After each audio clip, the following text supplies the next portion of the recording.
संतोष देशमुखांच्या कुटुंबियांनी घेतली मुख्यमंत्री फडणवीसांची भेट। गुन्हेगारांना माफी नाही, दोषी कुणीही असो 100% शिक्षा होणारच, मुख्यमंत्री फडणवीसांचं देशमुख कुटुंबियांना आश्वासन। संजय राऊतांकडून कराडांसोबतचा एक फडणवीस आणि अजितदादा एकनाथ शिंदेंचा फोटो ट्विट, तर सरपंच संतोष देशमुखांच्या हत्येचा तपास खरंच होईल का, फोटो ट्विट करत राऊतांचा सवाल। बीड प्रकरणातील आरोपींवर मोक्का लावा, कुणालाही भेटू देऊ नका, आरोपींची तेरे नाम मधील सलमान सारखी अवस्था झाली पाहिजे, सरपंच परिषदेतनं सुरेश धस यांचा निशाणा।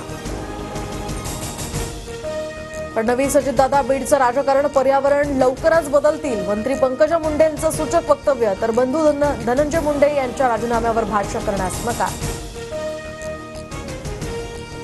उपमुख्यमंत्री अजित पवार आज दिल्ली दौऱ्यावर, तर दिल्ली विधानसभा निवडणुकीच्या अनुषंगानं नेत्यांची बैठक घेणार, भाजपच्या वरिष्ठ नेत्यांची सुद्धा अजित पवार भेट घेण्याची शक्यता।